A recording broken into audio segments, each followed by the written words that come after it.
Hello friend, reasoning comfort में आपका स्वागत है। जो लोग अब तक सब्सक्राइब नहीं किए हैं जल्द से जल्द सब्सक्राइब कर दीजिए, जिससे हमारे आने वाले सभी क्लास की जानकारी आपको मिलते रहे। आज का टॉपिक है एनालॉगी। एनालॉगी में हम लोग पढ़ेंगे नंबर बेस्ड सिस्टम, जो काफ़ी मोस्ट इम्पॉर्टेंट सेक्शन है आपके एसएससी के लिए। क्योंकि यहाँ पे क्वेश्चन जो आपको दिया जाएगा तो आपके एक क्वेश्चन के 2 से 3 ऑप्शन भी सही मिलेंगे, मगर वहाँ आपको प्रायोरिटी बेस्ड चेक करना पड़ेगा। तो पहले हम एक क्वेश्चन देते हैं आपको और आपको यहाँ पे बताएंगे कि प्रायोरिटी बेस्ड कैसे हम लोग सेलेक्ट करेंगे। जैसे मान लो एग्जामिनर आपको दिया रहेगा 4 और 9, 25 क्वेश्चन मार्क। आपको बताना है इस क्वेश्चन मार्क में क्या आएगा। आपको 5 ऑप्शन मैं दे रहा हूँ। फर्स्ट ऑप्शन है 49, सेकेंड ऑप्शन मिलेगा आपको 126, थर्ड ऑप्शन है 36, फोर्थ ऑप्शन है 51, फिफ्थ ऑप्शन है 30। तो यहाँ बताना है आपको कि आप पांचों ऑप्शन में कौन सा ऑप्शन सही होगा।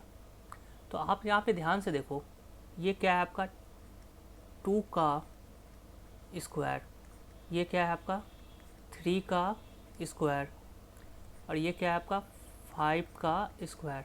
तो 2 से 3 कंटिन्यू चला है, तो 5 से 6, तो हम बोल सकते हैं 6 का स्क्वायर मतलब 36। तो राइट आंसर आपको लगेगा ये। और क्या लॉजिक इसमें सोच सकते हैं सर ये 2 जो है ये 2 का स्क्वायर है और 2 एक प्राइम नंबर है। सर ये 3 का स्क्वायर है और 3 भी एक क्या है prime number. Next prime number क्या होता है हमारा 3 के बाद 5। सर ये 5 का स्क्वायर है नेक्स्ट प्राइम नंबर, तो इसके बाद भी नेक्स्ट प्राइम नंबर आएगा, क्योंकि 2 भी प्राइम नंबर है, 3 भी प्राइम नंबर है, 5 भी। तो नेक्स्ट प्राइम नंबर हमारा क्या होगा 7 का स्क्वायर। तो आप बोल सकते हो सर ऑप्शन ए भी सही है। अब तक मैंने 2 ऑप्शन को सही दिखाया। और आप यहाँ पे क्या लॉजिक सोच सकते हो, आप यहाँ पे देखो 2, 4 और 9, क्या यहाँ पे ये नहीं हो सकता है 4 इंटू 2 प्लस 1 9 बन सकता है। तो 25 इंटू 2 प्लस 1, तो यहाँ पे क्या आ जाएगा 51। तो देखो ये ऑप्शन भी आपका सही बनता हुआ जा रहा है। और क्या लॉजिक हो सकता है, तो सर ये 4, 2 का स्क्वायर 9, सर 2 का क्यूब प्लस 1, तो 8 प्लस 1 9। तो यहाँ पे क्या है 5, 5 का स्क्वायर क्योंकि 25 है यहाँ पे दिया हुआ, तो यहाँ पे हम बोल सकते हैं 5 का क्यूब प्लस 1, तो यहाँ क्या हो जाएगा 126। ये भी ऑप्शन बी में आपको दिया हुआ है। और क्या लॉजिक हो सकता है, सर इसमें +5 ऐड कर दिया हो, इसमें भी तो +5। तो यहाँ पे देखा जाएगा तो ये सभी के सभी पांचों ऑप्शन आपके किसी न किसी एक लॉजिक से सही बन रहा है। तो हम अगर एग्ज़ाम में ये क्वेश्चन मिल जाए तो हम कैसे सेलेक्ट करेंगे कि सर कौन सा ऑप्शन हमें पहला करेक्ट बताना है। तो एग्जामिनर ने एसएससी ने इसको एक प्रायोरिटी टेबल बनाया है। उसने प्रायोरिटी टेबल में सबसे पहले जगह रखा है प्राइम नंबर को। तो अगर ये पांचों ऑप्शन आपको दिखे एग्जामिनर में और यहाँ पे क्वेश्चन सेम हो, तो पहला ऑप्शन हमारा क्या बनेगा ऑप्शन ए। तो पहला आप ऑप्शन हमेशा टिक करोगे ए को।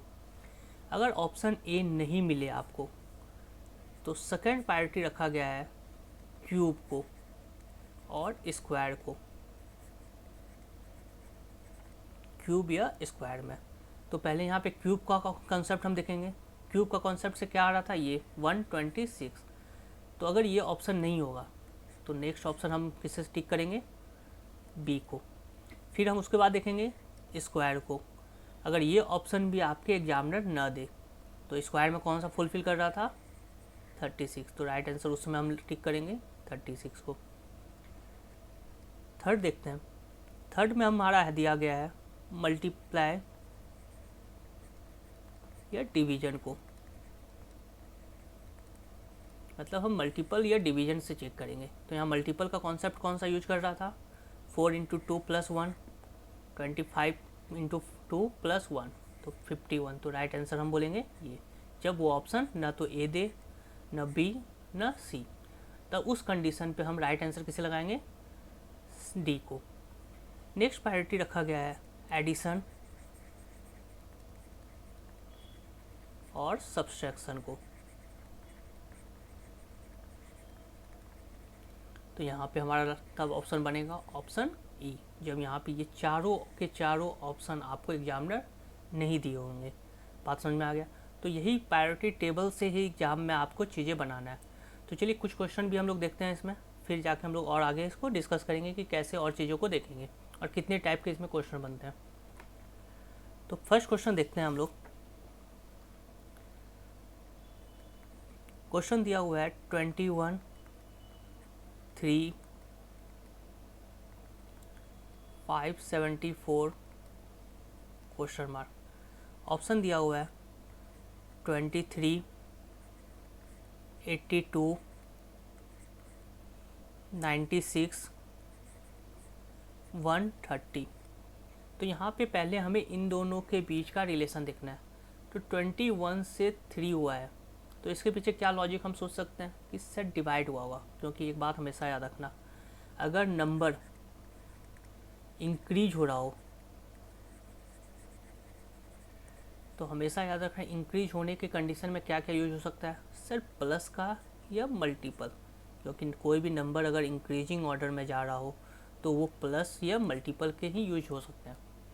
अगर नंबर बच्चे डिक्रीज हो रहा हो तो आपको कॉन्सेप्ट याद रखना कि हमेशा वो माइनस का यूज हो सकता है या डिवीजन का, क्योंकि यही दो सिंबल है जो आपके नंबर को डिक्रीज कर रहा हो। तो यहाँ पे 21 से 3 का कॉन्सेप्ट पाया, तो ये नंबर क्या है, डिक्रीज हो रहा है। तो यहाँ पे या तो वो सब्सट्रैक्ट किया है या डिवीजन हुआ है। तो 21 को किस नंबर से हम डिवाइड कर दे जो कि 3 आ जाए, तो हम बोलेंगे 7 से। तो यहाँ पे कंडीशन किसका बना, 7 का। तो यहाँ दिया हुआ है 574, तो यहाँ पे 7 से हम डिवाइड करेंगे। तो अगर 7 से 574 को आप डिवाइड करते हैं तो 56, 8 टाइम्स 4, 14, 2 टाइम्स। तो आपका राइट आंसर बनेगा ऑप्शन बी। नेक्स्ट क्वेश्चन देखते हैं हम लोग। क्वेश्चन दिया हुआ है 18 और 30, 36 क्वेश्चन मार्क। तो यहाँ आपको पैटर्न पता करना है कि इन दोनों के बीच का रिलेशन देखना है। आपके दिमाग में आएगा कि सर कहीं इन दोनों के बीच का तो रिलेशन नहीं है। अगर बच्चे एग्जामिनर मान लो ऐसा कुछ देगा तो वो लिख देगा वहाँ पे स्टेटमेंट में कि फर्स्ट का रिलेशन दिया हुआ है थर्ड के साथ, तो सेकंड का रिलेशन फोर्थ के साथ। मगर ज़्यादातर कंडीशन अगर कुछ भी नहीं लिखा है तो वो ज़्यादातर कंडीशन 99.9% फर्स्ट और सेकंड का रिलेशन एक दूसरे के साथ होता है, थर्ड और फोर्थ का। ये रियल में एनालॉजी का कॉन्सेप्ट है, क्योंकि ये जो सिंबल दिख रहा है ये एक पार्ट और ये सेकंड पार्ट। क्लियर है। तो यहाँ पे इन दोनों के बीच का रिलेशन देखना है। तो 18 से 30 बनाने के पीछे क्या लॉजिक हो सकता है, तो हम सोच सकते हैं सर 18 इंटू 2, तो आपका क्या आएगा 36। ये इंक्रीज हो गया, कितना ज़्यादा हो रहा है सर 6 कम कर देंगे, तो ये कंडीशन फुलफिल कर सकता है। अगर ऐसा है तो यहाँ पे ऑप्शन हम चेक करते हैं। तो इंटू 2, तो यहाँ पे आ जाएगा 72 माइनस 6, क्योंकि यहाँ पे 6 सब्सट्रैक्ट हुआ है। तो यहाँ पे क्या आ जाएगा 66। तो राइट आंसर बना हमारा 66। नेक्स्ट क्वेश्चन देखते हैं हम लोग। थर्ड, जैसे लिखा हुआ है 20, 11, 102 क्वेश्चन मार्क। ऑप्शन मैं दे रहा हूँ यहाँ पे 49, 52, 61, 98। आपको बताना है इन चारों ऑप्शन में कौन सा ऑप्शन सही होगा।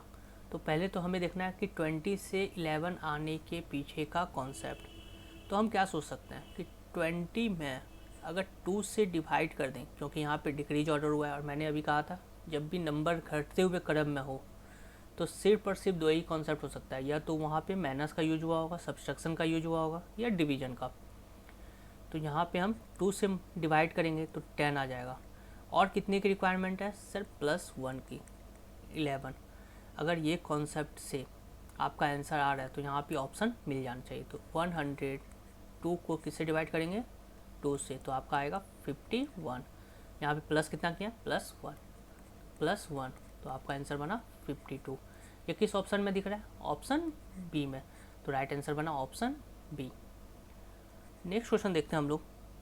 121 को लिखा गया है 12, तो 25 से क्या लिखा जाएगा। ऑप्शन दे रहा हूँ, ऑप्शन है 1, option B 2, option C 6, option D 7।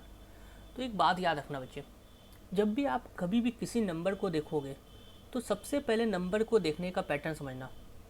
अगर वो नंबर किसी का स्क्वायर या क्यूब हो, अगर वो नंबर किसी का स्क्वायर या क्यूब हो, तो पैटर्न सबसे पहले आप स्क्वायर या क्यूब का लगाना, क्योंकि पहला कॉन्सेप्ट हमेशा ध्यान रखना कि नंबर को क्या वो स्क्वायर या क्यूब तो नहीं है। तो आप देखो ये नंबर जो है आपका, ये एक स्क्वायर है। किसका स्क्वायर है, आप बोलोगे सर 11 का ये स्क्वायर है, तो हम सिर्फ और सिर्फ इसके नंबर को रख सकते हैं 11, और यहाँ पे दिया क्या है आपका 12, तो +1, तो ये आपका बन सकता है कि 11 का स्क्वायर 11 + 1 12, तो ये भी क्या है, एक स्क्वायर है। किसका स्क्वायर है, 5 का स्क्वायर, तो यहाँ से हम 5 लेंगे और +1 तो 6, तो राइट आंसर हमारा क्या बन गया 6। क्या ये ऑप्शन में, ऑप्शन सी में, तो राइट आंसर बना ऑप्शन सी। नेक्स्ट क्वेश्चन देखते हैं, क्वेश्चन नंबर 5, 6 222। नेक्स्ट है 7 क्वेश्चन मार्क। पहला ऑप्शन दे रहे हैं 210, सेकेंड ऑप्शन है 336, थर्ड ऑप्शन है 343, फोर्थ ऑप्शन है 350। अब यहाँ पे आपको बताना है कि यहाँ पे चारों ऑप्शन में कौन सा ऑप्शन सही होगा। तो यहाँ पे देखो ध्यान से, मैंने अभी कुछ देर पहले बताया कि जब आप किसी नंबर को देखते हो तो वहाँ पे देखो कि जो पैटर्न दिया हुआ है, जो क्वेश्चन दिया हुआ है, क्या वो नंबर किसी का स्क्वायर या क्यूब है। क्या 6 किसी का स्क्वायर या क्यूब है, नहीं है।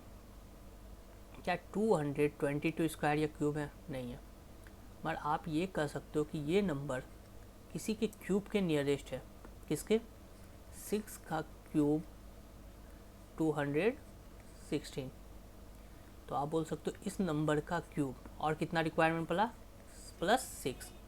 अब देखो बच्चे यहाँ पे 6 दिया था, तो यही नंबर यहाँ पे ऐड हुआ है, यही नंबर यहाँ पे ऐड हुआ है, मतलब 6 का क्यूब +6, तो यहाँ पे क्या दिया हुआ है 7, तो हम बोलेंगे 7 का क्यूब, 7 का क्यूब कितना होता है 343। तो यहाँ पे ऐड क्या 6 करोगे, नहीं, ये गलती मत करना है। एग्जामिनर आपसे यही गलती करवाना चाहेगा, क्योंकि आपके ध्यान में है कि वो 6 ऐड किया है, मगर आपको 6 ऐड नहीं करना है, आपको यहाँ पे ऐड करना है 7, क्योंकि ये 6 लाने का पैटर्न था आपका यहाँ से, तो ये हो जाएगा 350। तो राइट आंसर बना ऑप्शन डी। नेक्स्ट क्वेश्चन देखते हैं, क्वेश्चन नंबर 6, 24 126 35 क्वेश्चन मार्क।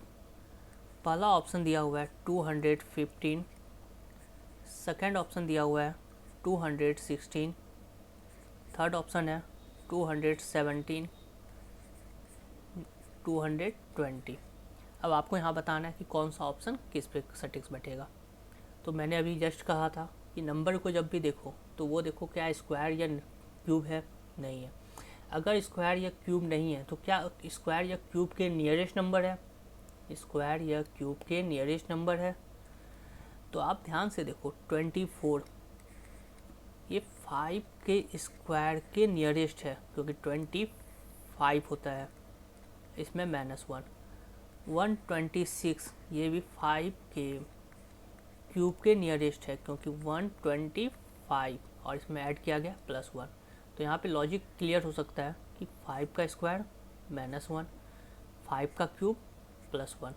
तो ये हम कह सकते हैं इस पर कि 6 का स्क्वायर -1, 36 -1, तो आगे क्या हो जाएगा 6 का क्यूब प्लस 1, तो 216 प्लस 1, तो 217। तो राइट आंसर बना हमारा ऑप्शन सी।